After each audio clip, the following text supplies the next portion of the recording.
Every relationship unfolds throughout time. It has a beginning, at least one that we remember, and it slowly spirals out. The first wave, the first angle of my relationship with Lazaris was as a taboo and a curiosity. Channeled entities, that's not allowed in Christianity, so it is a taboo that has demonic overtones, right? Channeled entities, spirits, and all that, but it's not Jesus, right? So it's a taboo, a little curiosity. And so my 12-year-old self was interested, a little scared, a little excited, a little curious about the taboo. And listening to a few tapes, an interesting experience. Now, the next wave in the relationship, some months later, a different country, a different location, slightly different age. I'm now depressed in a boarding school, and I'm feeling dreamlike. I'm staying up until 5 in the morning. I'm sleeping until 5 in the afternoon. The world seems dreamlike, and not very many things penetrate down to the depths below the ocean. The world's happening up here, and I'm down here. I look up and I see things happening on the surface, but that's up there and I'm down here. And I notice that the shape or keel of Lazaris goes all the way down here. So there is a boat on the surface, but the keel makes its way all the way down into my depressed state. And I say that's significant because not many things are making their way all the way down here. And so the second wave in my relationship with Lazaris and the granting of significance coming from this realization that I'm down here and not many things are down here, but Lazaris is touching me down here and Lazaris is touching me up there in the level of curiosity and interest.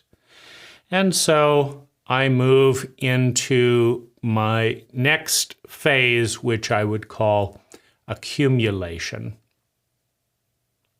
So I start accumulating tapes. I go to the local metaphysical bookstore. First, I buy a few tapes. I stumbled across one tape in a boarding school, in the library of the founder. Now I'm in a different country again, and I'm finding a metaphysical bookstore, and they have maybe 30 Lazaris tapes and videos. And I start renting them for $5 a piece and copying them so that I can listen again without racking up huge rental costs. So I'm babysitting at this point for, I think, $7 an hour.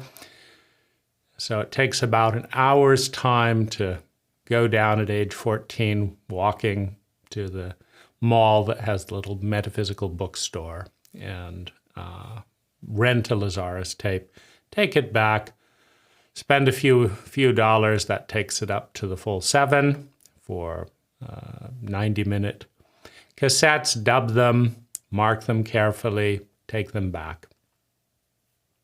So it's one Lazaris tape an hour. So I start building this into my routine, listening, taking notes, meditating in different levels.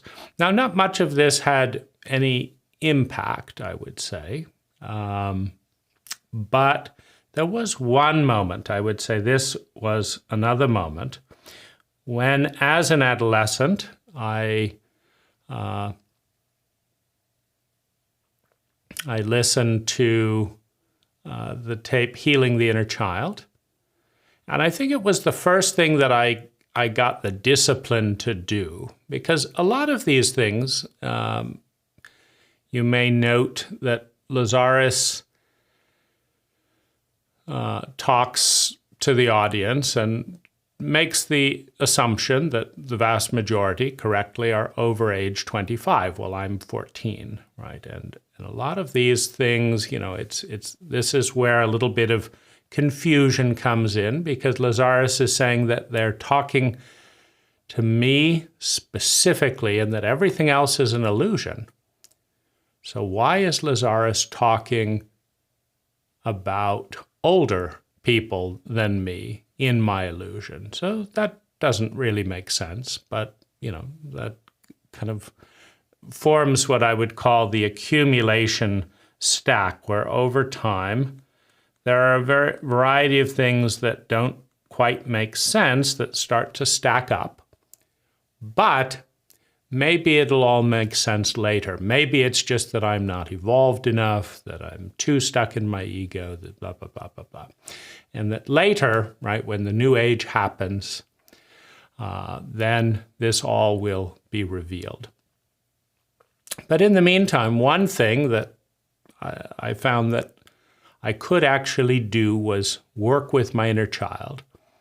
And then after that, work with my inner adolescent while I was an adolescent. Now, this is where I would say is a significant moment, because while all these kind of mental questions are accumulating and dissonances are accumulating, I actually feel a shift, meaning working with my inner child every Sunday, and then later my adolescent, and doing that for a couple of years, I felt a shift, that the future opened up, right?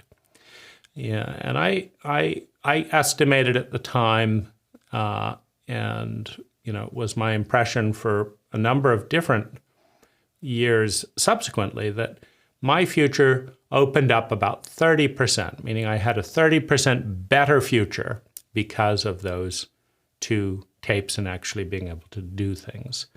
But there were also problems, irritations, conflicts, humiliations, questions, frustrations, lots of fear, suicidal level of pain, abuse, trauma, etc., continuing. But I'm still, just accumulating tapes. And then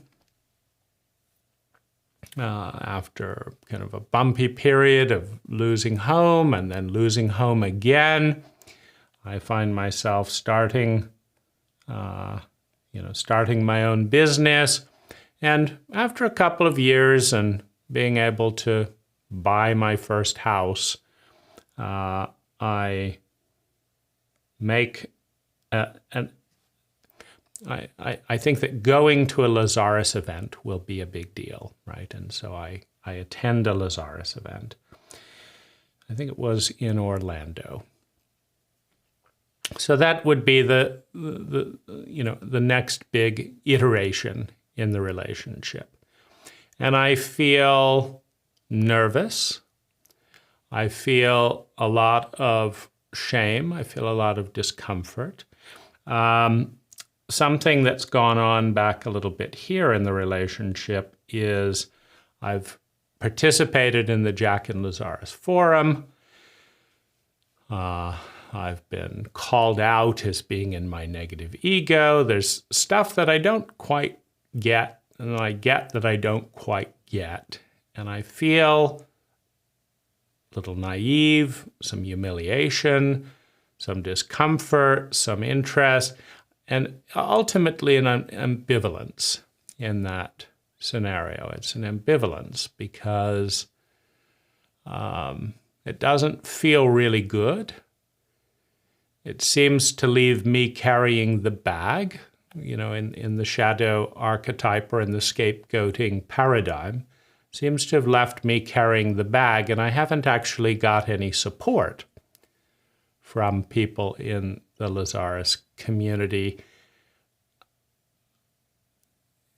I don't even feel that it's really me engaging. And it also feels political and a bit risky, right? There's clearly a lot of politics and drama going on in the forum. And so I would say that, this phase is, there's fear, there's confusion, there's exhilaration, there's excitement, there's shame, and some hurt, some skepticism, and and so that's an iteration. And of course, how does Lazaris intersect with all of this? And this is where I would say the questions are suppressed, because where I got called out by Helen Avalon was for actually talking about some anger I had at Lazaris. Now, I also went through an addictive cycle at this point. I was meditating with Lazaris, and it began to get difficult, right? And I didn't know what I was dealing with at the time. I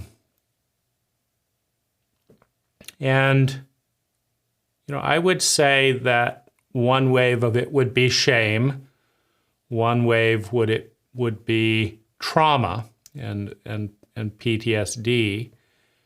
One wave would be fear of success. But I think shame and trauma would be the core things that began to rumble a little bit. And so when meditating one time with my guidance and stuff, I had this idea that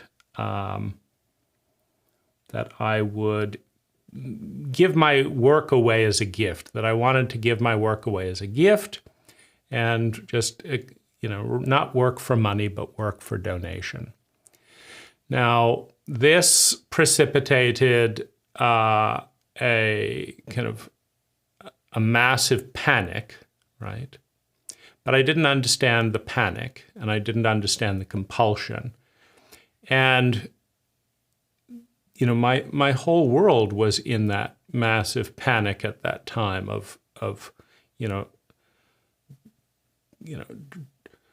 just felt underwater, drowning in this sense, and trying to be good enough, trying to do the right thing, trying to figure out what the right thing was. And then I'd had this insight, give my work away for a gift, and it felt like maybe I broke through. I got some knowledge, right? I wanted someone to tell me what to do, and here was this insight.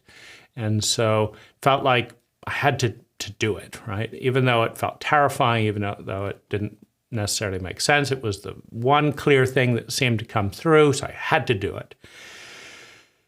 And the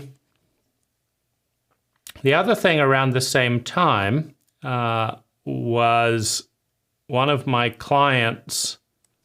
I kind of had a sense that I should move in with her. I was doing landscaping at the time. And give my work work as a gift and all that. So she went along with that. And I would say that this whole territory would be a disaster in retrospect, but I felt like I was just hanging on to a thread with any sense of knowing where I was in all this kind of fear and turbulence. And so I had to hang on to this sense of what guidance was. But it began, taking me down into addiction. So I began to compulsively eat. And when I would write poetry, I would compulsively eat more, which was confusing. When I would try to meditate, I would compulsively eat more.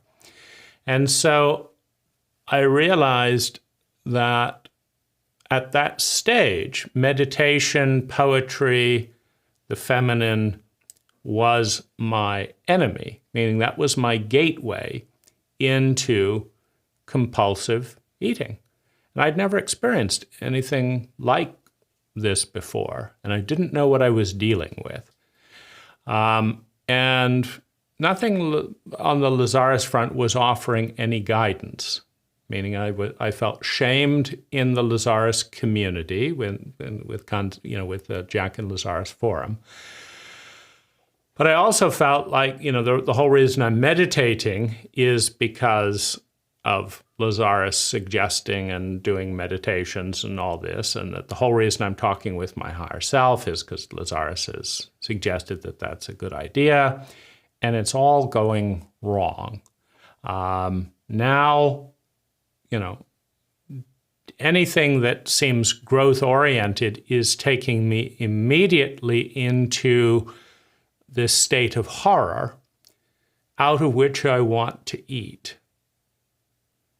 And so I felt like the only way that I could make incremental progress away from that horror and start to surface was to work. And so I became a workaholic as an addiction of choice. And the reason it was an addiction of choice was, even though I knew I was manically eating or manically working 10 hours a day, and still somewhat compulsively eating, I wasn't feeling the urge to compulsively eat when working.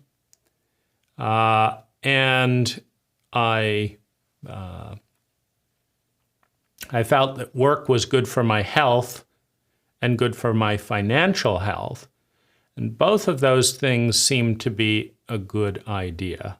I moved out of what turned out to be, a very sociopathic, emotional client, meaning she had no empathy, no capacity to empathize with another human being, and enjoyed torment to a certain extent. And I didn't know how to deal with that. But since Lazaris had gotten me into all of this, meaning I would never be on the path of trying to listen for guidance if it wasn't for tapes like The Unseen Friends, I felt the safest thing was to stop doing Lazaris altogether, right? And so no meditation, no journaling, no personal growth, no poetry, just work until I felt exhausted and work until I felt exhausted. And over a 1 to 2 year period, the food addiction vanished, not to return, right? And so that was kind of a blip into addictive territory. And as I say, both the Lazaris material seemed like a shaky doorway into that addictive realm. Work with shadow and all that had not precluded it. And any kind of a meditative thing started to feel like a horrifying probability that I might be kind of going off the deep end somewhere. And so lifting up, I basically became a workaholic for probably 3-4 years. Studied business, started watching more media and movies and stuff. I'd grown up without a TV and so that pretty much kind of became my life. And then I got my first house. And then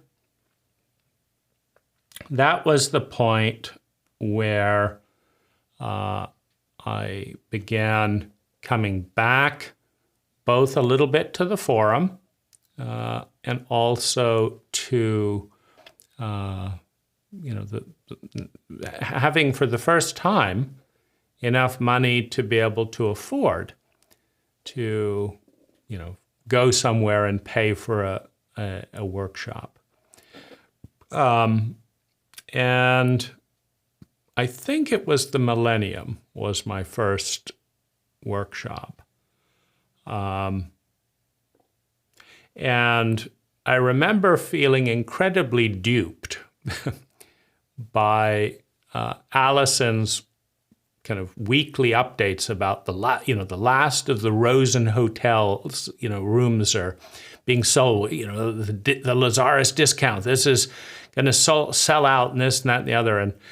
And so there was this $900, commitment, which was, well, I think, almost around the same as the workshop or something like that. Anyway, it was a big chunk of money for me. And when I got there were all these nicer places for $22 a night, and $25 a night, not this, that were more fun. And then you could rent a car with the savings and go around touring. And I thought, I don't want this. And then after all this thing, like, we're losing it, we can't hold on any longer to give you this discount. It's like, please take the discount back. I'd like to stay at a better. Oh no, we can't. We can't accept the room back. What about all those people that are desperately trying to get your room? You can't offer it. No. Right? No, that's right. The really, really, really good deal that you're so lucky to get, we don't want it, right? And nobody else does either, right? So. That obviously didn't sit well, and so we kind of begin on the one hand the accumulation of shadow or anomalous data that you'd expect this from a Ponzi scam or something, but from your spiritual family or from people close to Lazaris, So that's there, but there's also the exciting, in fact, one of the most exciting elements was actually Disney. I would say that the discovery of the town of Celebration and just looking at Disney as a design project was, I would say, more revolutionary than the Lazaris material. So it was really fun to go down to Orlando and, just take a vacation for the first time in my life. And then, so that was, I would say, a wave of kind of discovery and exploring, and that was fun. And that also, as part of that wave, kind of began a big impetus, which was a long-distance relationship, my first romantic relationship, and certainly, my first with a growth-oriented person. And so that began, as part of my, I think that began in the Millennium workshop. So I think that started to crystallize a little bit there. And so that, that was, and that had its own kind of up and down, because the shadow side in this relationship was quite evident, and so, all kinds of things just seemed odd, whether it was the therapists or that she recommended and that were other friends of Lazaris or this or that, or her behavior, or reactions or rages about things, and so I found I had to kind of very carefully navigate the situation to kind of come out with my head intact. But part of that was definitely the kind of the awareness that decades of Lazaris has not helped this woman, to have a loving relationship. And that other things did help that weren't coming from Lazaris. Negotiations and basically a contract of relating helped much more than any of the other kind of Lazaris material. So it worked to pre-negotiate terms of engagement and then engage in those terms. That worked. That subverted the bullying dynamic and led to a win-win. But I didn't learn that at Lazaris. I learned that with people like Stephen Covey and 7 Habits of Highly Effective People, Win-Win or No Deal. So that was an interesting awareness that even as we tried to work as a couple with Lazaris tapes on intimacy or loving, that the relationship deteriorated. So this is kind of the accumulation of kind of anomalous data. And in that period, there was also a period of buying crystals. That was, I would say, an interesting wave. So the first wave was just noticing that I had a connection with crystals. The second kind of significant point of that was, spending the biggest single chunk of money I'd spent in my life. The down payment on my house was $10,000. A Lazaris crystal from Concept Synergy was $20,000. And so that was, the biggest chunk of money in my life. And I noticed an interesting paradox. There was a number of things that happened around there. First of all, the accumulation of crystals was easy, and I noticed that. I always seemed to have enough money to buy a crystal, so I noticed that. Secondly, I noticed that I enjoyed the crystals more at the back table than I did when they got back home, right? So I had a kind of this energetic rapport with some of the crystals at the back table, and that largely disappeared when they were in my house, right? So that's kind of set and setting. But that's also a little bit of a thing, like maybe I shouldn't be buying them then. I should be leaving them on the back table and enjoying them there where I enjoy them more. So, there's stuff around that. Then there was encountering, as part of that whole wave, after spending, $50,000 on Lazaris crystals or something like that, which was, again, by far the most money I'd spent on anything. Then there was encountering the bitter, cynical crowd within the Lazaris workshops who felt scammed at the high price of crystals. And they said, we've met the wholesalers, and they're just marking them up 1,000%.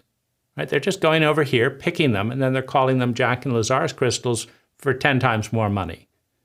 And sure enough, I went to the wholesalers and discovered that they were, 90% cheaper, right? And so that, that's a little bit of an odd thing to start. And I didn't feel ripped off at the time, but I did note it, and there has been, little dings and reminders as I encounter, quote, Lazaris friends, at different stages in my life, and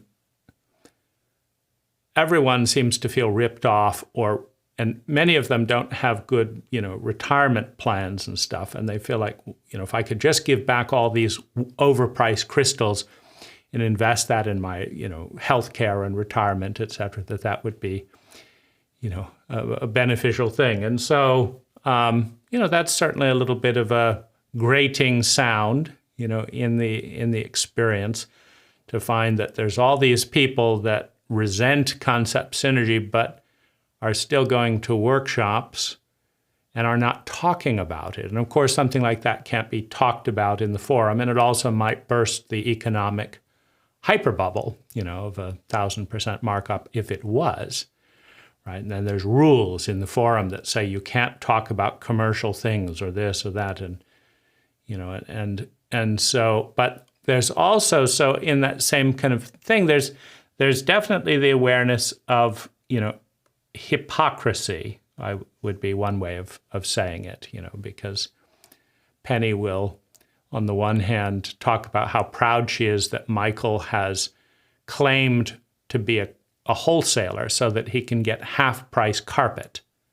So basically, she's proud that Michael's lying to get a 50% discount, right? But when it comes to anything getting a discount from concept synergy, oh, that's unethical, and it's very spiritual of you to, stop any rumors about this because we want full price for our products, right? And that's cheating. And, if you let your spouse listen to, that's cheating. That's horrible stuff. But when we do it, isn't Michael wonderful? He lied and got a 50% discount, right? If we could all lie and just group around different friends' places and watch the Lazaris seminars online, and then we'd get a 90% discount. Wouldn't that be even better, Penny, right? But, that's unspiritual, right? And so there's the obvious, hypocrisy about it, which, of course, cannot be talked about in a shame-based concept synergy any more than it can be talked about in a shame-based family or a shame-based culture, right? We call it abuse of power and stuff. And so there's definitely a grating going on here, right? There's first, so one form of grating is all the unbalanced characters within the kind of Lazaris friend category. So that's one grating source of data. And the other grating source of data is that neither my partner or I are finding Lazaris useful in our relationship.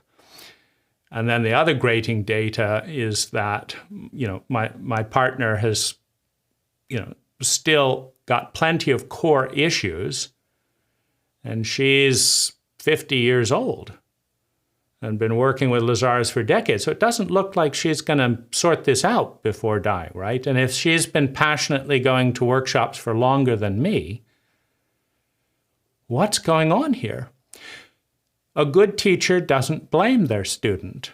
A good teacher makes sure that every student wins, right? And we prize those teachers. We say, that's a great teacher, your class graduated and stuff. So, but Lazaris says, no. We don't create our reality, you create your reality.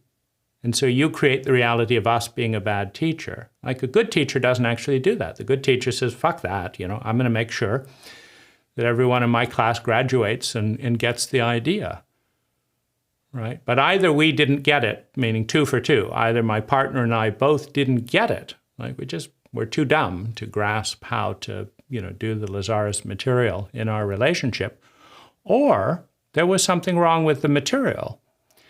And the odd thing was that other material worked, but Lazaris's didn't, right? So if we were that dumb, why weren't we dumb in the other areas, right? And so there was a source of shame and all. But there's also the shame of the taboo. Like this is the whole disowned shadow side of the whole Lazaris community, because if you try and bring up any of this, within the community, there's always, well, have you listened to the negative ego tape and this tape and that tape? Just listen to 1,000 tapes, please, but don't tell me anything that would rattle, the paradigm that Lazaris is the best and greatest of all time. So this at this point, Lazaris was a source of frustration, puzzlement, and pain. And then Lazaris was a point of confusion and anger. Like, why can't this be talked about with anyone, right? And everyone was saying, don't talk to Concept Synergy about that. It's a bad idea, right? So, okay, I'll just go with what works. And so this became, then this period was, I would say, a bemused dissociation from Lazaris. Lazaris says, do what works. His techniques don't work very well. Lazaris says, focus on fun and success. Going to other workshops were more successful and more fun by a large margin. So let's just go to other workshops. But what an amazing thing to have a protocol of values that would lead you out of the Lazaris materials, meaning there are lots of things that are more fun than any Lazaris workshop that I've been to. And the best ones are the crystals, and the ones where Lazaris is really getting into it, engaged, and it's a bit more embodied, and or where you can have more dialogue with rather than monologue. But still, that's nothing to, doing group massages. That's way more fun than sitting and taking notes and feeling bad that you're never going to get to half of them. Group massage is more fun than lectures. Organic, healthy, delicious food is more fun than the crap they serve at most Lazaris hotels. It's crappy food in a crappy ambiance at high prices, with minimal vegetarian selection, all that. And that's the best reality. That's what we do. That's easy for concept synergy. Just deal with the status quo rather than create something new, rather than even catch up to the maps of many other, alternative things. They could have held these at Findhorn, for example, in Scotland, where I first discovered Lazaris. And there they have terrific food, terrific ambiance, very interesting people. But maybe they don't want to pay the venue price, or maybe, they don't care that much about what people are eating. But either way, it was a growing juxtaposition where Lazaris things were more expensive, less fun, more control, more paranoia, less healthy, less successful, right? And because no Lazaris friend wants to talk about that, that kind of just was the end, right? And so rather than make a fuss or anything, I just went off. And I would say that was the big gap in the relationship, right? So I would think about Lazaris's comments and agree with them from time to time, or reference them as kind of my predominant framework.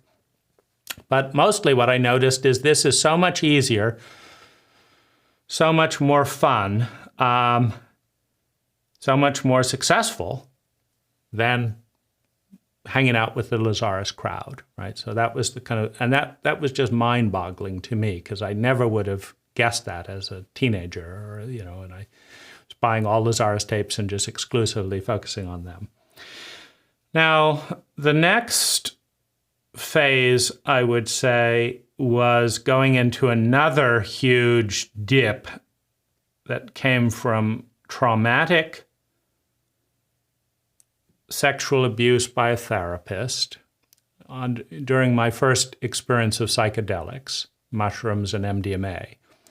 So MDMA is a common date rape drug, and so I had kind of my first experience of falling in love with a male, being with my therapist in my first psychedelic experience, during which, he did all this crazy stuff, lied to his wife, betrayed his therapeutic agreements, this and that. Yeah. Then he got scared of what he had done and tried to push me under the bag, into his shadow bag of denial, and started shaming me and leaving me in this lurch, because it's very hard to integrate a psychedelic experience if it's new to you.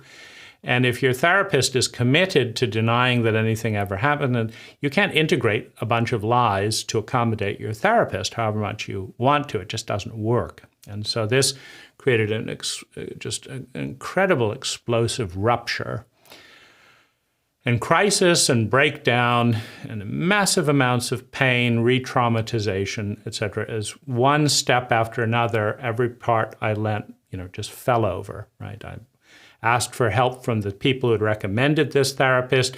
They were all frightened of legal stuff, so they said, "Oh, it has nothing to do with us. That's your private stuff. We don't want to, or this, and we won't help you." And I remember the real kind of pit kind of coming in. Kind of the bottom line was when they wouldn't apologize because it was all my fault, right? It was my fault that I chose to trust this therapist that all these people said was this great therapist. And it was my fault for going along with the sexual abuse under the influence of a high dose of psychedelics. It was all my fault. It was my job to deal with this, right?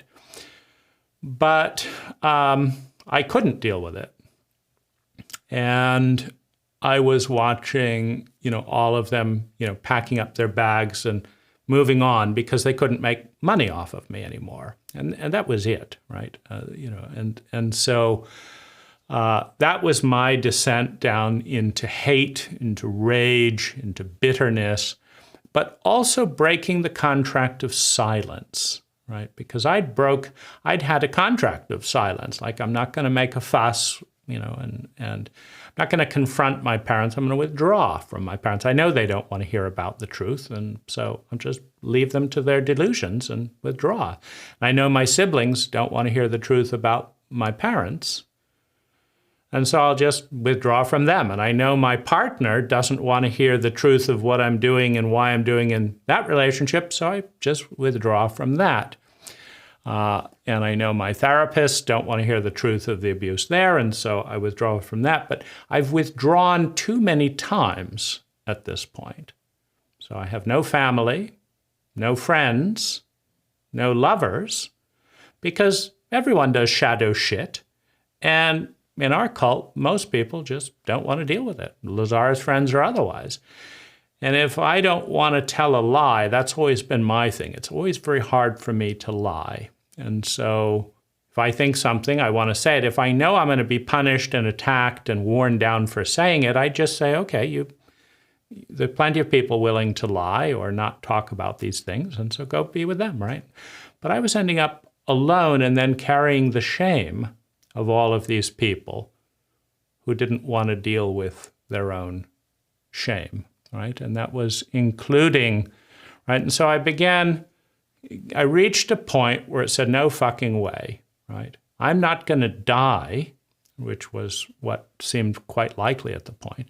I'm not going to die sick, alone, and, in tremendous pain, so that every other person in this kind of long cycle of dance can just go on and pretend that this was love or that this is great.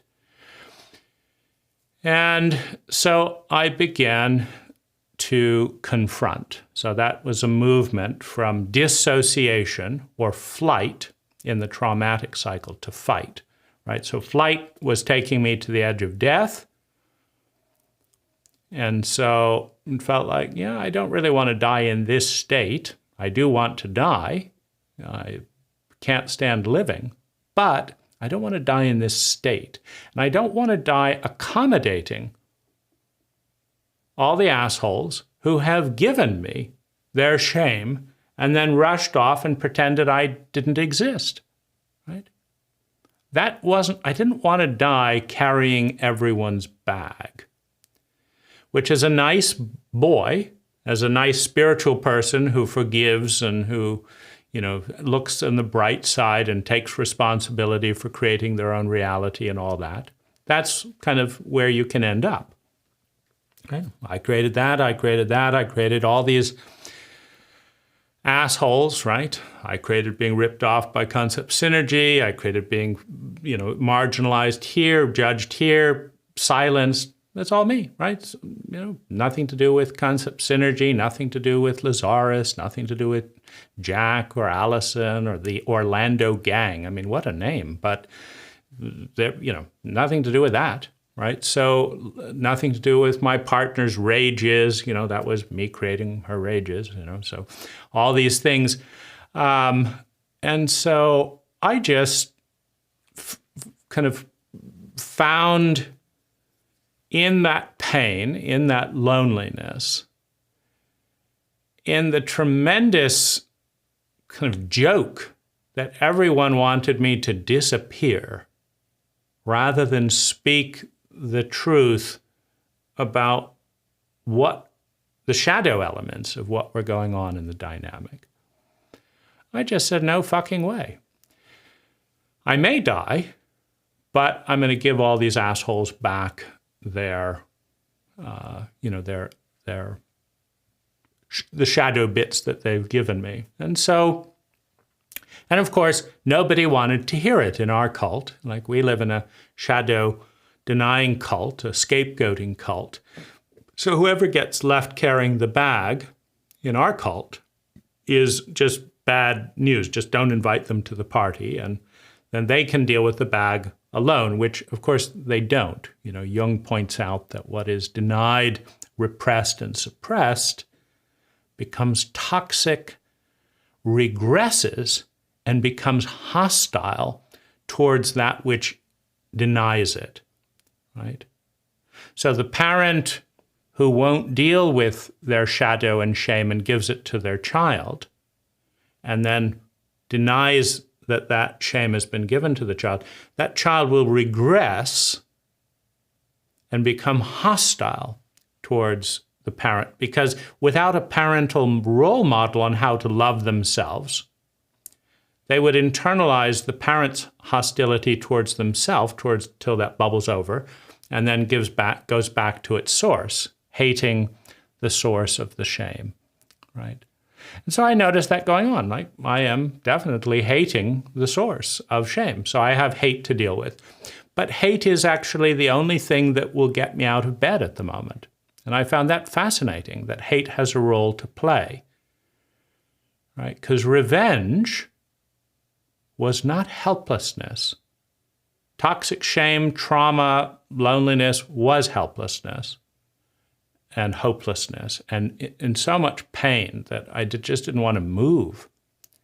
So I noticed that revenge has a stepping stone role in rehabilitation of abuse, because the only thing I could get out of bed for was to say this: I may be going down, but I'm not going to go down silent. I'm not going to go down silent, right? But the reason I think that all trauma survivors go silent, like why are so many women silent when they're physically and emotionally abused? Well, it's perfectly simple.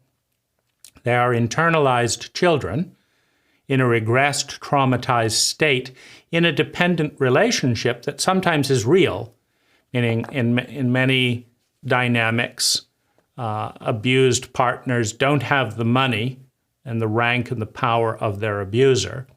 And so they might literally be homeless if they left the relationship. And sometimes the childlike state is real.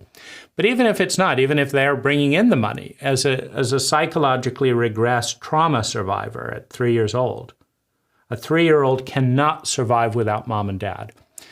They know that. And so they will do everything to please the abusive mom and dad to not throw them out where they will die, right? And if that doesn't get addressed and integrated and brought up, and this also, as a counterpoint to all the great work with inner child and the like, as a counterweight to that, why was I still so regressed? Meaning, why has 60% of my life been lived in fear of being punished, of being physically hit by everyone around me? Meaning, I live in fear of dying with an image in my head of being physically hit and not being able to tolerate the pain or the loneliness of that transmission, right?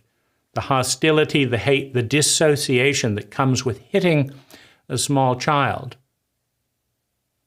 I didn't want to feel that. And I lived 60% of my life fearing that in all that I do. And the inner child and the inner adolescent has not touched that. Meaning 2 years is a goodly amount of time. I would guess that I'm in, the top 10% of Lazaris friends who has spent 2 dedicated years, hundreds of hours of inner child and inner adolescent meditation, then done plenty of therapeutic work, hundreds of thousands of dollars of that. Never had an issue saying whatever came up, never hid anything consciously. But I'm still terrified, right? Right now, I live in 60% terror of being hit and being alone in a regressed age of 3 to 6 years old.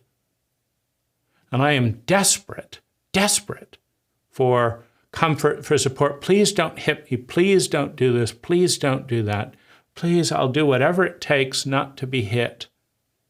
And usually that's silence, not pointing out the shadow, not pointing out the faults, not pointing out the hypocrisy, not pointing out the self-destructive that's all over the place, being sweet and trying to be nice, right? And usually taking as much shit as you're willing to take, right? And if you're not willing to take a certain amount of shit, then you're not useful, right? Though someone else is willing to be more of a scapegoat than you. They're useful, right? So there's this constant transfer. And in that state, it draws that type of person as well, right? It's difficult to love someone more than they love themselves, right? But what does it say? That neither this person or this, because, I had a men's group for a while with Lazaris friends that I hosted.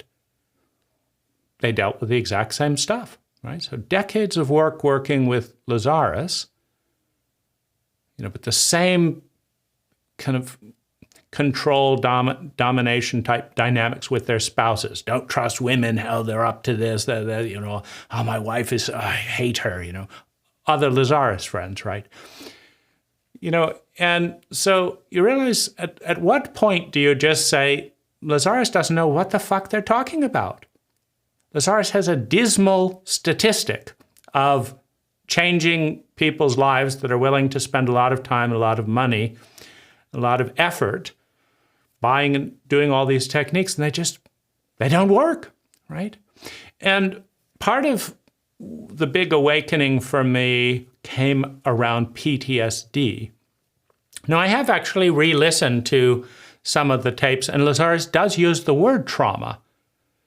And I don't know if he's used the word PTSD in any of the tapes I'd listened to as a kid or whatever. But PTSD is an incredibly fundamental building block of understanding it in order to work with and heal this stuff. It ties directly in with addiction, as does trauma. And I think Lazaris does a terrible job.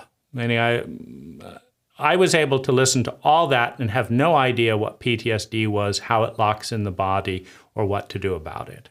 And I was able to do, well over 1,000 meditations without addressing it. And I'm able to, do all of the work that I've done, hundreds of thousands of dollars, thousands of hours, hundreds of books on all sides, right? And so this includes all of the Lazaris stuff, but it also includes lots of other stuff. And I am still a human being in a tremendous amount of terror about being hit, about being hurt, about being abandoned, about feeling the horror that I have still not fully faced in my 0 to 6-year-old. Right? There was so much terror, so much loneliness, so much horror by all these Lazaris folks, right? They were busily reading Louise Hay. I remember my mother, she was so excited when she found in a forgiveness book that we're perfect, and so there's nothing to forgive, we're perfect, right? So she's kind of trying to see if I'll buy into that as an angry 14-year-old dealing with her bullshit every day. I'm not doing anything wrong. It's so, this maddening thing. So Lazaris has been part of their little thing, and used to, you create your own reality. So you created us abusing you. So, once you figure that out, then we don't have to do anything, right? And so just realizing, that Lazaris has fed into this in so many ways, including, so it's not just parental abuse, it's concept synergy shaming and dysfunction. It's shame and abuse of power within the Jach and Lazaris forum. There's spiritual abuse going on at concept synergy. There's financial abuse, there's spiritual abuse, there's social abuse, right? It's a dynamic of shame and fear in much of the relationships, and that cannot be addressed. You can try it. I did. I started with writing to Jach, and he has no time for intimate friends. That's his protocol for anyone who tries to address things of this nature with him. And then you can try dealing with concept synergy. They will just minimize and discount or ignore anything that doesn't tie in with a sail. And so there's no giving anything back there in any literal sense. And you can try and talk to a Lazaris friend about it, and they'll tell you to work on the tapes because it's all your fault for being in negative ego, which doesn't actually help anything. It just is another person who doesn't want to actually understand or hear. So, this is maddening. So it's just an echo chamber of shame and fear, right? And I find it difficult to deal with this echo chamber because there's two parts of it. The one is the terrified infant, right, that doesn't want to be abandoned and wants to be liked. And the other is the enraged adolescent who's seeing the toxicity and the unfairness of what is. And then there's this 6-year-old energy that doesn't want to be hit again and expects to be hit every time I confront anything. And so every time I confront anyone, my 6-year-old waits to be hit and feels physically sick, right? So I go through, days of sheer physical adrenal collapse and exhaustion for every one of these kind of confrontations. And that began with these videos. It's because this is saying, no, I'm actually going to speak. And I expect to be killed. I expect to be hit. And there's nothing I can do about that. After 200 hours of inner child and meditation and all that, what am I doing? Feel shitty that I didn't do it good enough? Fuck that, right?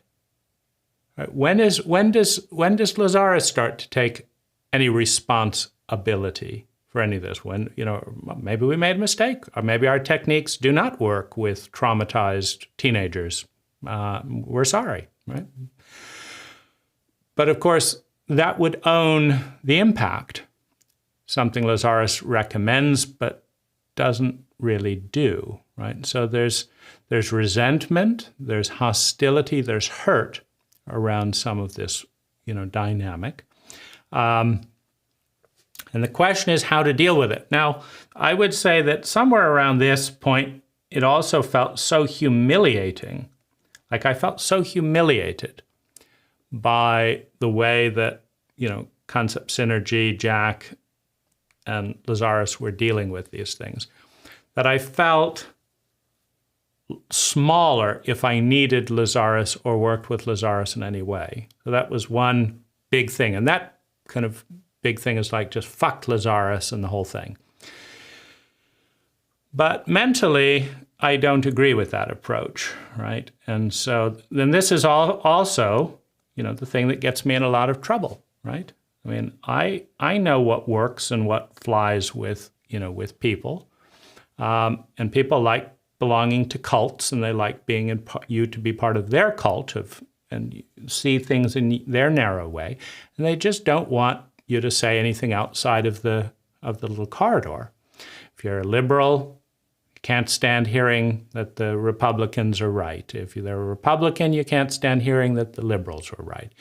If you hate your parents, you can't stand hearing that your parents were right in this area. If you hate Lazaris, you can't stand experiencing that Lazaris is right in this area. If you love Lazaris, you can't stand hearing that Lazaris is wrong, right? This is very, very narrow corridors. And I find that very distasteful.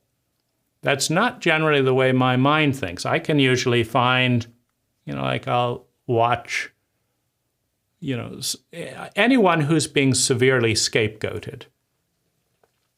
I look at it from their point of view and I say, the main problem is the scapegoating. It's not that, killing and murdering a bunch of people wasn't a bad idea, but everyone is pretending that it's that person's fault and that they have no fault. Really? You're not participating in this fucked up education protocol? You're not going along with a cult that is parentally illiterate, psychologically illiterate, traumatically illiterate? You're not saying that's fine with me. I'm not going to send out flyers to change my neighbors or anything like that. So you know you're in a sociopathic, ignorant, highly traumatic cult that doesn't deal with it. And if you just abuse, 300 million children, some of them are going to say, fuck you, and give back the abuse in the best way they know how, which is raping, killing, and stabbing, and throwing it all back at you just so that someone will notice, right? It's not a bad protocol if you're in a psychologically illiterate denial cult. Why? Because it may be better to spew out all that violence than to die a secret. Not only that, I'm thinking, I understand that feeling because I've got it now, right? I understand that. So I understand why these people are spewing this stuff out that they don't know how to deal with in any other way. And I also understand it's not their fault. The whole idea of who is at fault is at fault. It's our fault, right? We're part of the probability field. We're going along with it. Most of us are not doing anything about it. And so, the fucked up legal system continues to be racist. The fucked up education, the whole cult continues to be racist. It continues to be sexist. It continues to be chauvinistic, right? And most of us are doing shit about it, right? And all of those toxins combined with a lot of trauma, with a lot of pain, with a lot of shame, create diseases. Is that surprising? And so if we're not doing anything about that, why would we be surprised or feel like it's all their fault when a few of hundreds of millions of people actually decide to be, express the sociopathic program that they've been given throughout their life, right? So that doesn't seem odd to me. I can relate to that. The question is what to do about it, right? What to do about it, right? If Lazaris' techniques are not working very well, if these therapist techniques are making it worse, what do you do when your therapist, like 4 therapists dumped their shame on me around that sexual abuse because they were all colleagues, right? So they all gave me their terror of legal ramifications because it was recorded and started treating me as the worst thing imaginable while I was in a regressed, terrified state, right? Well, I know exactly how hate turns to violence and all that. The remarkable miracle is why aren't there more sociopathic mass murderers as a statistic? That's the remarkable thing and the testament to the human spirit that after all that stupidity, after all that incompetence, after all that shame, after all that scapegoating, that there isn't just mass shootings right, left, and center. That's the miracle to me, and the greatest kind of testament to some sense of, higher power or anything like that. Because I didn't become a mass shooter, right? And why not? Why not? When you realize I've been fucked over here, fucked over there, fucked over there, and even the assholes, selling personal growth stuff don't want to deal with their shit. Why not?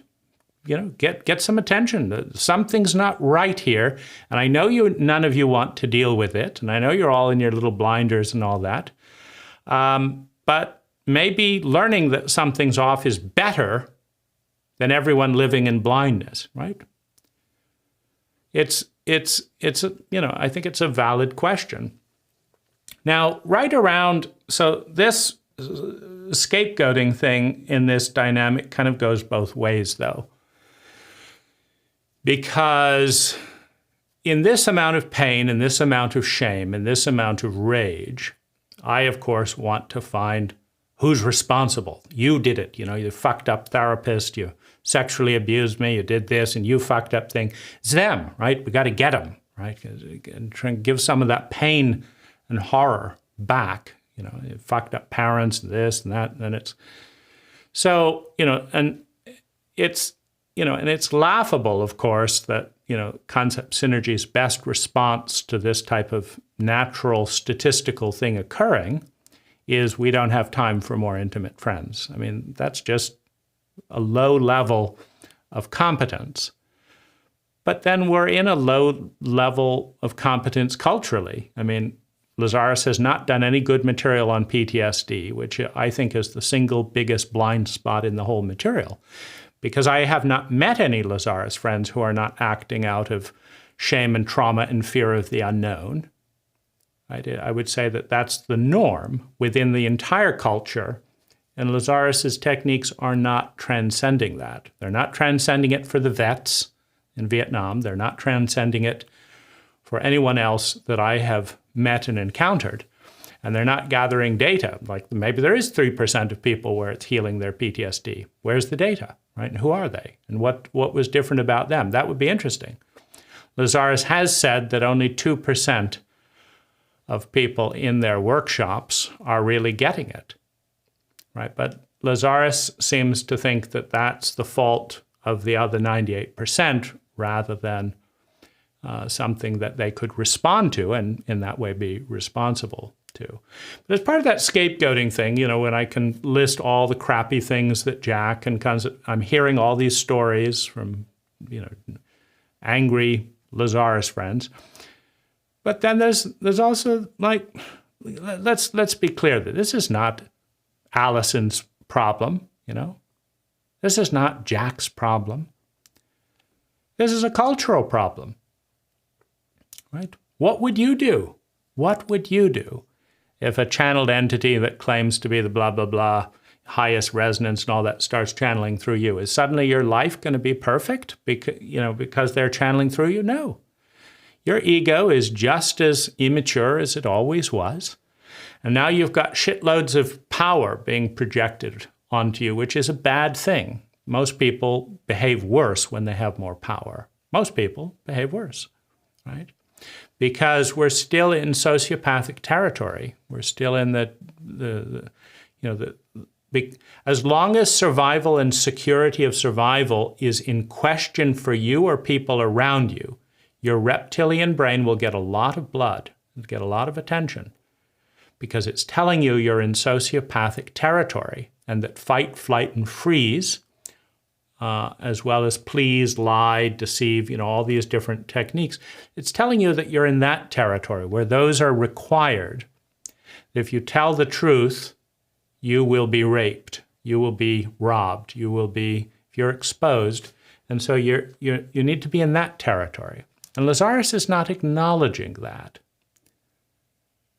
Right? And Lazaris is also not healing regressed trauma. Right? And so there's a lot of grief around this. But I would say that after venting all of my, rage, irritation, disgust, just please help me, someone, right? After venting all the disappointment and pain from all that, then I come back to we can't scapegoat one person, right? Because, I wouldn't have been a better channel than Jach, right? Nor would any of my Lazaris friends, right? I've done business with a few Lazaris friends, and in every case, right, I would say, so 75% of the business I've done with Lazaris people has been shitty, worse than average, right? So Lazaris channels through them instead of Jach, and then Concept Synergy is going to be an amazing company? No, that's bullshit, right? The statistics are not good. You grant people a monopoly in this culture, and they statistically have crappy service, right? 90% of all government agencies are shitty, and they're all monopolies. 90% of all businesses that are shitty, like, you wonder why Puerto Rican or Hawaiian shipping costs are 3 times higher than, why is it 3 times more as an American to ship something to Puerto Rico, or Hawaii, than it is to ship something to the Philippines? Well, that's open market, right? But part of the abusive power and, dynamics of taking over Puerto Rico and Hawaii, one contractor got the exclusive shipping contracts, right? So they're now a monopoly, right? So they charge 3 times more, right? So obviously that's not as good as 10 times more, right? In concept synergy's case with crystals, but still monopolies are slower to evolve, treat their customers 2 or 3 times worse because they're not afraid of losing them. And we're in a fear and greed dynamic. And it's sad, but that is a very primary operating system within a capitalist framework, which is not terribly empathic, right? You know, they'll say, right, but ask your therapist to give you a refund for incompetent work and see how many of them want to talk about it, let alone give a refund. And you're the empath, you're teaching about humanity, right? No. Ask Concept Synergy for a refund about anything like that. Well, no, right?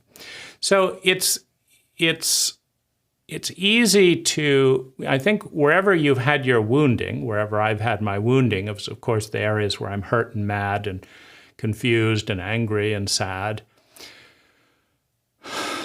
but that doesn't mean they're worse than average, right? And so my conclusion is that, you know, and so this, after going into, you know, fuming about all this dynamic with Jach and Concept Synergy and the worst thing, and Lazaris are just sitting there aware of all this stuff and doing nothing about it. What an irresponsible, you know, entity. So you know, and I think that's an important thing to face and go through, because if you can't see Concept Synergy's shadow and abuse and all that, you can't see your own or anyone else's, right? And if you see anyone else's, you're going to see it pretty much everywhere, right? So then it becomes, if you look, you know, so is Jach a horrible channel relative to most channels? No. Right? Is Concept Synergy a horrible monopolistic company relative to most? No. They're adding spiritual abuse, which most don't have the opportunity to do. But, you know, do you think Enron or whatever, if they were spiritually ripping people off as well as that, they wouldn't have done that as well, right? So it's just the territory, right? To be involved with channeled entities is to be involved with our sense of spirituality and all that. And so, no, I don't, you know, I listen to Barbara and Terry talk about all the staff conflicts in detail, but I also have the same staff conflicts with my staff, right? My biggest fight with my staff is I want to pay them to learn, and they don't want to study. They're happy to do, you know, hours of heavy lifting. They don't want to study. And I just find this mind-fucking, right? Because that's how I got where I am, by study, right? And nobody paid me to study. I had to pay to study, and I'm trying to pay them to study. They don't want it. They don't even want to think like an owner or a boss or a service provider. They want to think like employees. And they do think like employees. And so they are employees, right? And I find that absolutely maddening. And so, you know, if I look at hundreds of employees taking that attitude in my business, and then think, you know, well, maybe the Concept Synergy employees want to be employees and be told what to do and all that, rather than to actually grow up and provide service. Lazaris's business competencies are like 1 out of 10. If you try and learn good business from Lazaris, I would consider that possibly a net negative rather than a huge advance in your business success. You know, thankfully, I didn't rely on Lazaris for that. I relied on Brian Tracy, right? Anyone wants to start a business, Brian Tracy is a great place to start.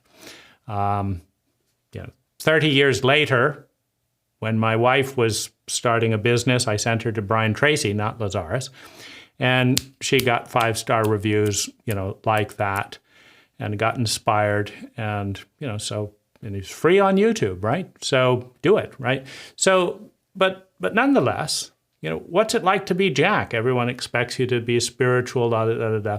So I don't think that I think it's an important venting part of the cycle to acknowledge that, you know, Jach is just as incompetent as anyone else in many areas, and so are the staff at Concept Synergy.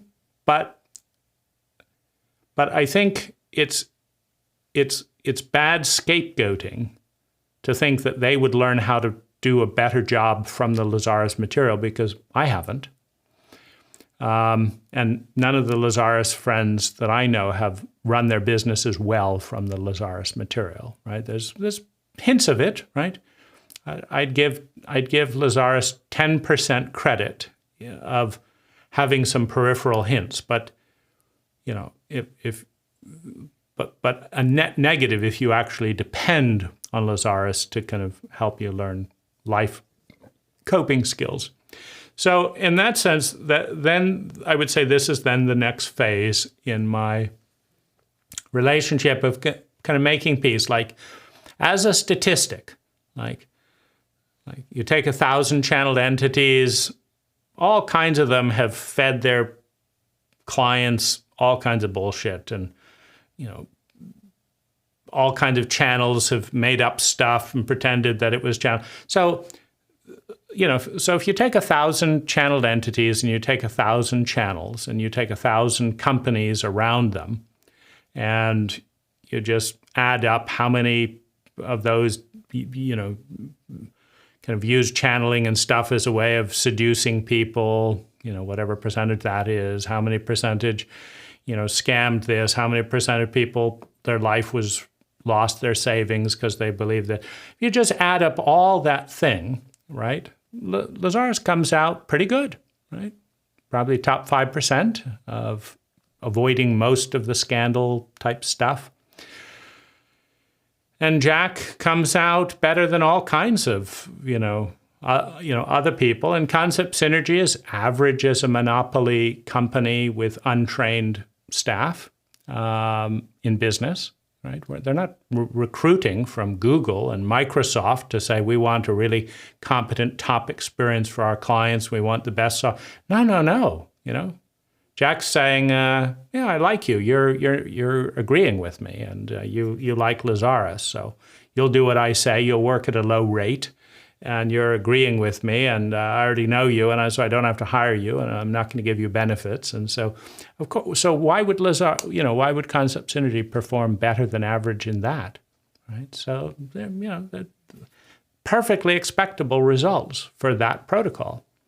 So the individual people involved, like, why wouldn't Jach pick low-cost people rather than high-cost people in a capitalist framework, right? Where Lazaris is saying everyone's an illusion, right? Why not? They're illusions, right? More money for me, right?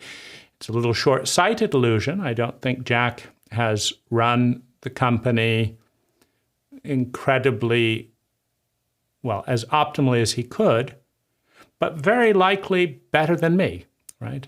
Because all of my acumen came from not having access to a monopoly, right? Where you actually have to work for it. And then you learn what excellence is. If it's just given to you, it doesn't necessarily, there's a different reality there. So I would say that, from going to dissing and complaining and raging, and I think that's amplified by all the denial and the lack of any outlet to communicate. So I'm glad that I created this, outlet to do that, because I can at least listen to myself, right? And so having got that all out, then there's the acknowledgement that, they're in the top 10% under the circumstances, right? You take 1,000 Americans in the 1970s and you give them an exclusive monopoly with Lazaris, and look at how many of them are going to avoid sex scandals, tax scandals, this, that, the other, right? It's not a bad thing. And then you look at, well, how many of them would become enlightened because they did that? Probably none of them, and so, that kind of moves from criticism to, to respect for where we are in that statistical thing. And then you look at Lazaris, right? Lazaris has talked about how the ancients spoke politically as well as out of wisdom, right? So he said, if you've got 1 million starving people and you tell the 1 million starving people that you don't deserve their, thing any more than they do, they'll all storm the podium and eat your food, right? But if you tell the million starving people, and this is a kind of direct Lazaris quote, that there's karma and that you had a bad lifetime before and that's why you're suffering, but if you suffer well, you'll have a good lifetime, well, then they won't steal your food, right? And so that's a political invention rather than a statement of truth. Well, Lazaris does not criticize any of those mystics for talking politically, and Lazaris very clearly is a political agent, right? Why has Lazaris not promoted the use of healthy, optimal psychedelics, which are a better treatment and an enhancement of Lazaris' material? It's political, right? Jach doesn't want to get sued. So, in other words, your friend Lazaris will lie to you, just like teachers throughout time, for political reasons, because rather than do this and that and, focus on the full truth. Well, if you, as an 18-year-old, you may condemn that. As a 50-year-old and not wanting to go to jail, you may respect the element of diplomacy, right? So it's a matter of perspective. But it's certainly not ideal. It doesn't sound like a new world, a new age or anything. It sounds like politics as usual and, stupidity as usual, et cetera. And so there I think there's a valid claim of overhyping things for sure, which is, but, if you take 1,000 businesses and how many overhype themselves and how many point out the worst reviews they get and deal with the issues publicly, Lazaris would be right in there with the majority, not talking about these things, or the odd things, in their midst of, just people literally in miserable states, relatively speaking, coming to workshop after workshop for dozens of years, and on no trajectory going to kind of transcend that in the lifetime. I wouldn't accept that money personally because it seems shitty. Like if I know that my work isn't going to treat that issue, like if I'm a podiatrist and they've got bronchitis and I know that, no, I don't come to me. Go to someone that treats bronchitis, right? But Lazaris is not using that program, and for better or worse, it's a free country. People can spend their money doing this and this and this. But it's definitely jarring to realize that there are much better protocols and better ways that are more fun and successful and cheaper to live and learn than Lazaris events, and that you will not hear anything about that from Jach, Concept Synergy, Lazaris, and to any hardcore Lazaris friends, because otherwise they would be off doing those other things. So it's somewhat understandable, but when you learn that Jach does other things that are more fun and stuff than Lazaris workshops, and he's not talking about it, is that a friend? Certainly not. Is it a spiritual family? Not my definition. Is it good business? Is it understandable? Absolutely, right? There's all kinds of teachers out there who know that they're mediocre and who go to better teachers that they're learning from, but they don't send their clients to the better teachers. That's just survival, right?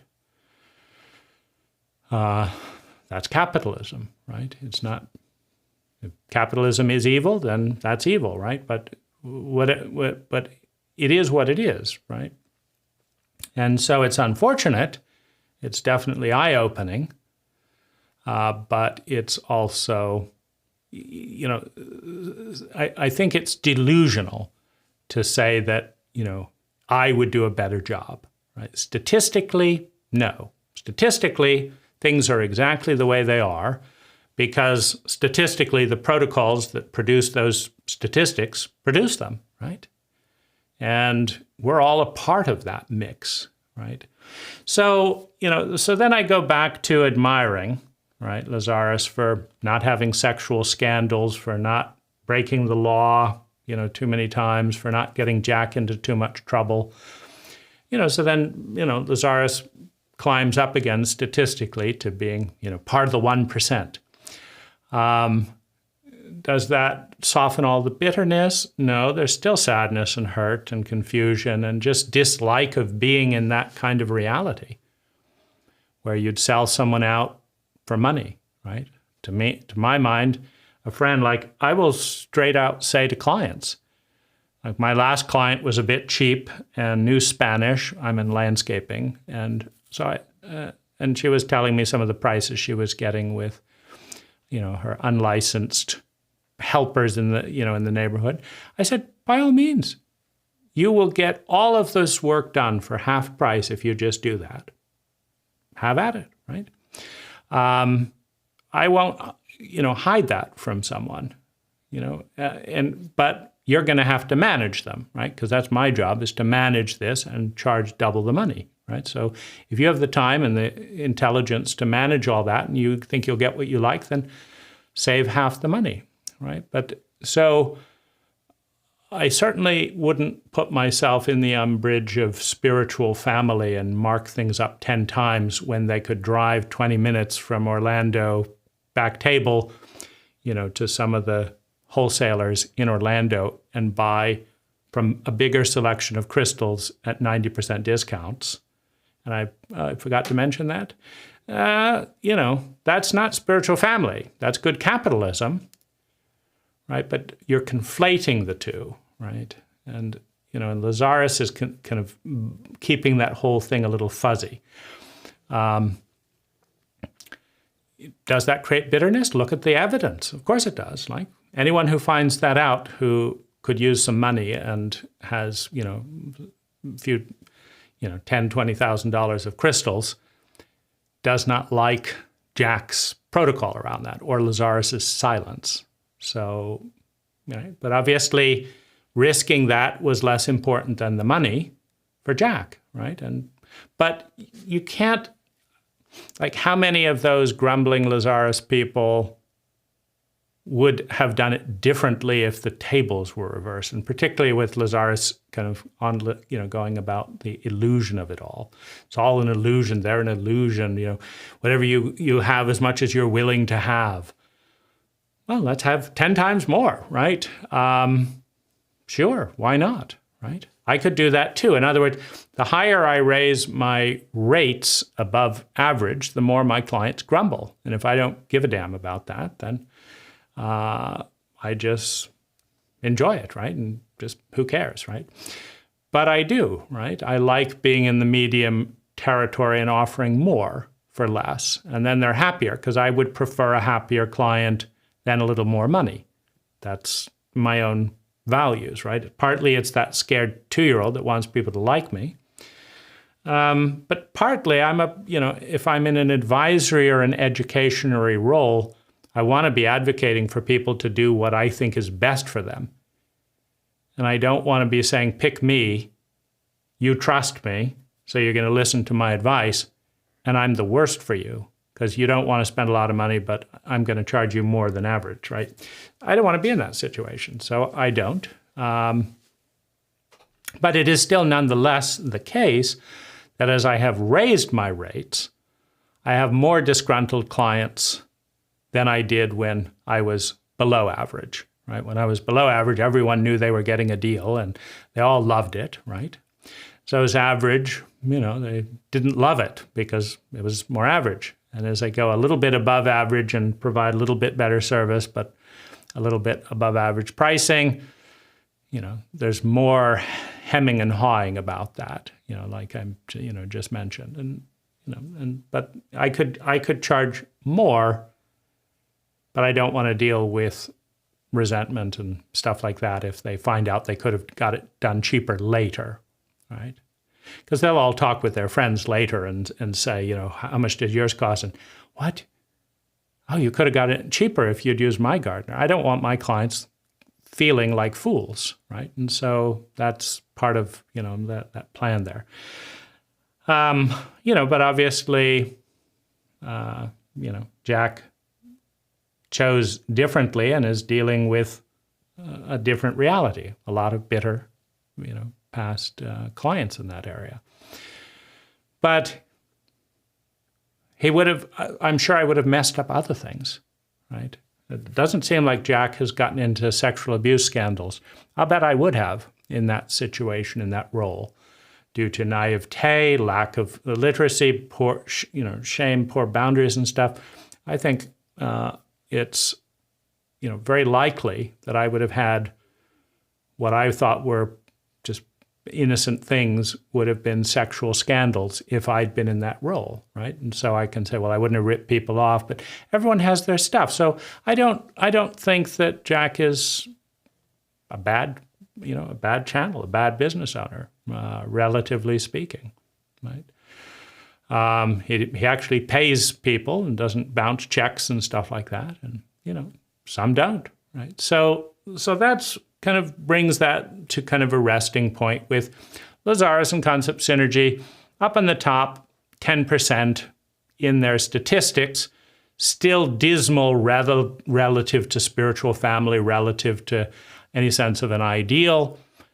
But at what point, right? At what point does holding someone to the ideal when they're already in the top 10% not become abusive, right? I do that to myself, right? Try to be ideal. I'm in the top 1%, right? I'm in the top 1% in multiple areas. If I look at, the 100,000 businesses run like me, how many of them get work done on time? I get mine done early. How many do it on budget? All of my work is done on budget. Do I do a little bit of extra? Yes. Do I keep my word? Do I follow through and prioritize warranty? Yes. Do I avoid most mistakes? Yes. So, and to get all that, to be in the top 1% for, for the middle range for a quality service price. So, yeah, I do. I make tons of mistakes. I have a terrible company from an ideal perspective. It's just in the top 1 to 10%, depending on what metrics you're measuring, right? We had a very, very picky client complaining about all kinds of things, but she was very, very happy at the end. And, and that's, I would say 95% of companies she would have been quite unhappy with, right? So we did all kinds of stupid things constantly. I see it all the time. Why did you do this? Why do we do this? What's stupidity everywhere, right? But at what point do you not praise that it's at least in the top 95%, in the top 5%? So I'm skeptical of myself as a shame-based person, and so I'm also critical of other people that do less excellent work, than I do. But statistics are statistics, and Concept Synergy, I think, has reasonably good statistics. I would say, terrible customer service and stuff, but terrible for a monopoly of untrained people who have all kinds of weird dynamics with Lazaris. No, I don't think there's anything substandard about Concept Synergy in that context. But it is still sad. So there's that mental awareness, there's the sad, there's the frustration. And it is really nice to be in a situation where I don't feel as codependent, because I still have most of my tapes from, or not most of them, I sold a bunch of them when I was going through moves without, in my 10 years of not doing anything with Lazaris. But coming back to kind of the Lazaris thing and that thing, I felt like I needed help and that Lazaris might be a doorway to revisit. But I was still confused, hurt, troubled by all of this anomalous data over time. And I was really upset with Jach and Concept Synergy for not having, or the forum for not having a way to kind of unpack all this in the community. And so this became doing these videos became my vehicle of unpacking all that. and integrating it, right? Because you can't integrate it unless you think and talk about it. It also became part of my protocol of moving from traumatic flight, my dissociation pattern, to fight.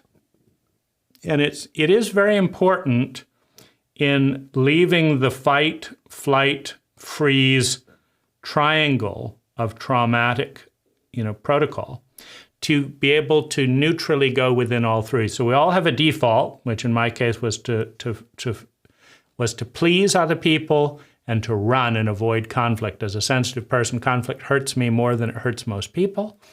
And so the efficient thing to do is please and minimize conflict.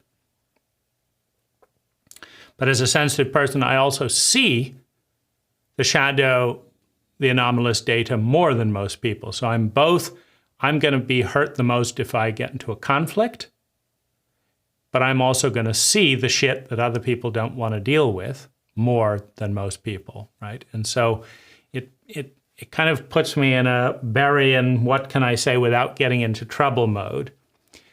And, that got me into my 40, my 40th year, at which point there's just too much unconfronted stuff that I've run away from to please other people who will get upset with all the shadow stuff they've given me. And so this became part of how do you turn from flight to fight without, and of course there is a fear of death. So I faced the fear of death. I faced the fear of death hundreds and hundreds of times in the process of making these videos. I also noticed the self-sabotage, right? Because people will not attack someone fighting them that's helpless. Like my dog, a small Pomeranian, thinks he's 5 feet tall and a fierce husky or something. And so he'll rush up to other dogs, or people, whatever. And they all think it's a joke, right? I mean, this cute little fuzzy Pomeranian, nobody's scared of him, right? So they don't attack back because he's so small. Well, another way of making someone small is to be incompetent, weird, just odd, in a way that anyone can dismiss and just say, that's weird. We don't have to pay attention to that. So I noticed that as I tried to move towards fight from flight in order to re-engage with all these things I just dissociated from in my growing up process, that I felt the fear of death viscerally in my body. And I noticed that my response to that was to self-sabotage. To be less likable, to be less ordinary, to seem like it was fine for that part of me to say, I'm a disturbed nutcase, and this is what I have to say. But then people are not going to be frightened because, well, disturbed nutcases will say anything. Or I'm a sick, unbalanced person, or I'm a profound idiot, or I'm narcissistic, or whatever it is.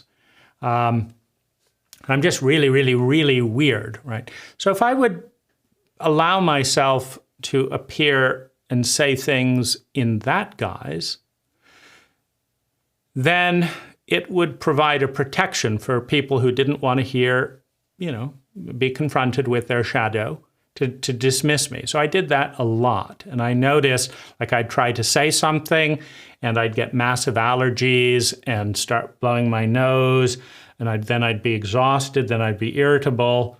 And I would say, I'm just much less credible saying this in that state. So I would stay in that state until I would be able to stop saying it. And then I would get healthy and confident and clear again, right? And as soon as I wanted to confront something, I would, and then people could say, well, what's he saying? That, nut job, right? So that's part of the defense, meaning I don't want to die. And it is a very frightening realization to understand that many people would kill themselves, their own children, or you, rather than face certain feelings. And they do, right? They kill themselves with addictions, they kill themselves with accidents, with just there's just a desperate feeling for the ego that says, no matter what, I never want to feel that feeling again, whatever it is that core feeling is, right? And it takes embodiment, not meditation. This is one of my biggest criticisms of Lazaris. You can do 1,000 fucking meditations and visualize it, but if you don't, you may not learn as much as you learn either in one psychedelic experience or doing martial arts with someone, where you face that raw fear and you face that fear of death and you go through that barrier. It's in the body. It's not in the meditation, it's in the body, right? And disembodied entities are the worst source for working with embodied work, right? And so, it's nice, of course, if Lazaris pointed that out rather than pretending, that they're the be-all and end-all in many areas, pretending that it's a benefit to be disembodied, when we all have to deal with our bodies, with body memories, trauma memories. And, so that's, I think, unethical not to point out. But it's also, anyway, I think that's unethical. I think there's a lot of things that are unethical, but I also think that they are normal, that unethical behavior is normal in our culture. If no one's watching and you can get away with it. When you've got a monopoly, you can get away with a lot of things, unfortunately. And so there's no fear to curb that in. And so, that's just, what it is. But what I find is that, first of all, I haven't died, making all of this stuff. So I've gotten sick multiple times facing the fear of death in order to make this channel and do other things along these lines. I made a channel for my family that I sent to my siblings, outlining the family abuse systems, etc., because they're too cowardly to stand up to my mother. I'm the eldest. So maybe they're not too cowardly to copy me if I lead the way there. I don't know, right? They've defended my parents their whole life because they don't want to get in trouble, right? And so, but every time I shift from my instinct to flee, to fight, I go through massive body reactions as if I'm going to die. And then I go through a massive impulse to self-sabotage so that I can avoid the conflict by appearing harmless. And I understand the desire to kill rather than deal with feelings, right? So as I become more competent, I have to be more aware that I am dealing in a territory that the majority of people around me would rather kill themselves, me, or their own children than deal with those feelings. And that's an important, I think, part of both shadow work and honesty to deal with. And I dealt with that many times with my own parents. They would do work with Lazaris or this, that, the other. But I would say, look at how you're destroying my sibling's life here. And they would just go silent and get a little scared and tune out and then do everything they could to undermine me and keep damaging my siblings, right? And if you damage someone enough, you kill them. You damage them a little, you kill them a little, right? It was very clear to me that we live in a cult where parents will kill their children and do, with lies, with betrayal, with lack of truth, with all kinds of, just as long as my feelings feel better and I'm not caught doing it, I will give you all kinds of hostile shit and then just tiptoe away and hope nobody notices. That's murder. Maybe it kills, maybe that hostility took away 10 days of their life. Well, that's the death of 10 days. Maybe this one destroyed their health for 30 years until they could get out from under that tangle. Well, that's murder of health for 30 years. The key thing to understand is that we live in a cult where people, if they can get away with dumping their shadow, will do it statistically at whatever cost, right? At whatever cost, and they won't own up, right? They won't own up, and they won't even apologize, right? And I think that's where that huge just break came for me, when the people who had trained and recommended the therapist that sexually abused me while I was trying to deal with childhood trauma under the influence of psychedelics, when they wouldn't apologize and said it wasn't their issue, right? That was the worst thing. They were giving me their terror, their ignorance, their hate, right? Their survival fears, and they were pretending that I was the enemy rather than that their training protocol was the enemy. And that's unfair to do for a child in a regressed state in a therapeutic relationship. But they all did it, all of them, right? There wasn't one that was really willing to stand by a client. And that's when I got that this is a cult disease, a cultural disease. It's not, they weren't bad people. I liked them, right? If I could pick them or Jach, I'd pick them most of the time, right? So it's they're good liberals, good do-gooders, good this. But when it comes right down to it, if they're afraid for survival, they will kill their clients rather than provide the support that is needed, right? And that, that's a difficult thing to grasp, because parents are doing that same dynamic, but that means we are doing it too. We'll kill ourselves. We'll cut off months of our own life rather than face certain feelings, right? So what's the difference? I'm killing myself. You're killing me. I'm killing myself by picking and hiring you, right? In other words, we're in a cult where all of us, to one degree or another, participate in mass genocide of ourselves and others to avoid dealing with feelings we lack the competency to deal with, but that are so horrible. I mean, all of my suicidal ideation boils down to one thing. I am way more bothered by the pain that I'm in, that I don't know how to respond to, than I am about dying. Who gives a shit about dying? That's not scary. Dealing with this fucking pain day after day, that is terrifying. Dealing with all this fear day after day is terrifying. Dying, it's easy, right? Right? Very, very easy. And then you learn that life on the other side is so much better than this. What's not to like? The real question is, why stick around, right? And I've wrestled with that many times. Because it is lonely to go into this territory in a cult of denial, right? So I am very lonely.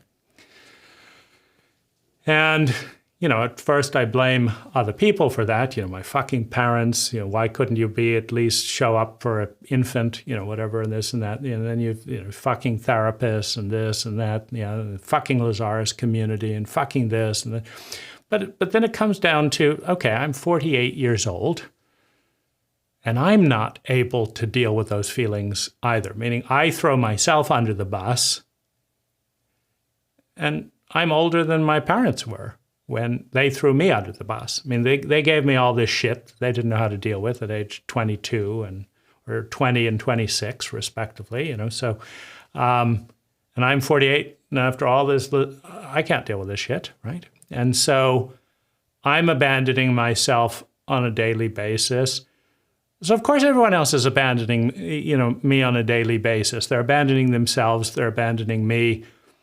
But they're not worse than me. They're not better than me. They're not worse than me. They're just doing what this cult does, which is dissociate and avoid things it doesn't know how to do as a psychologically illiterate cult, right?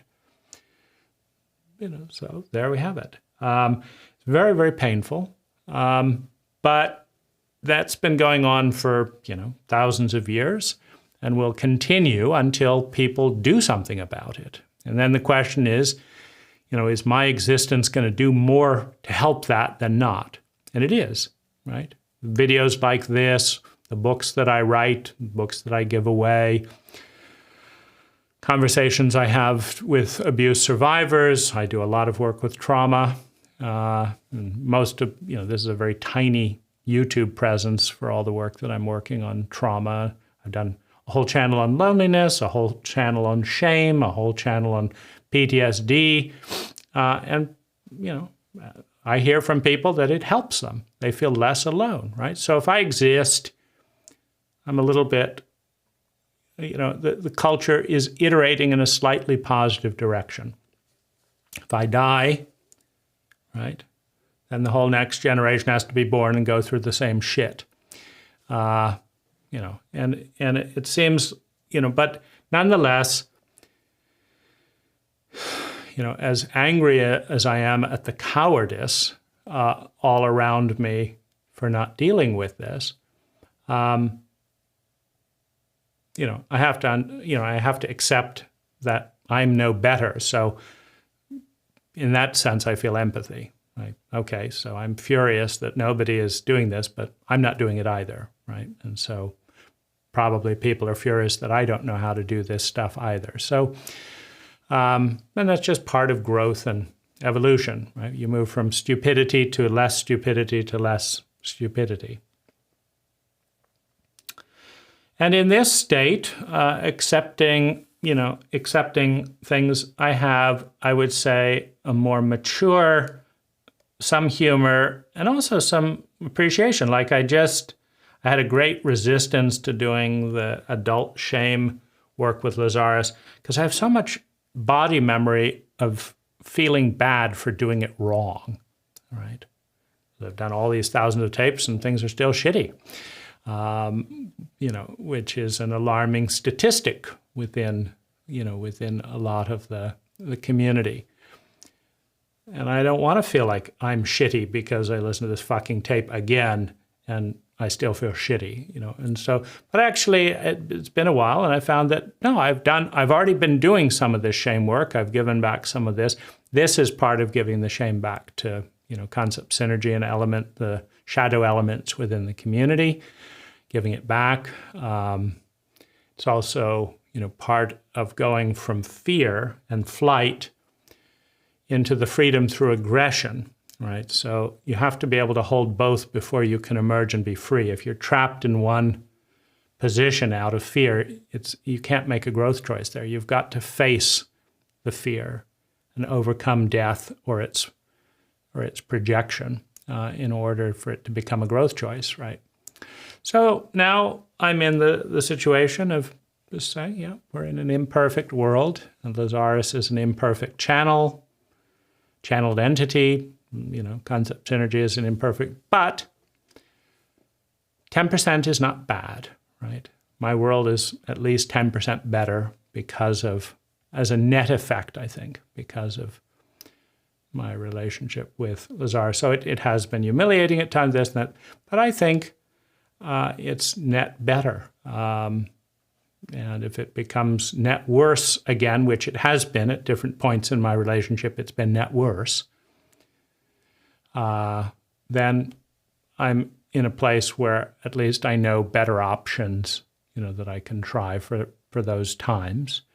And just be open to when, at the right dose, I think most things are healthy. And at the wrong dose, most things are toxic.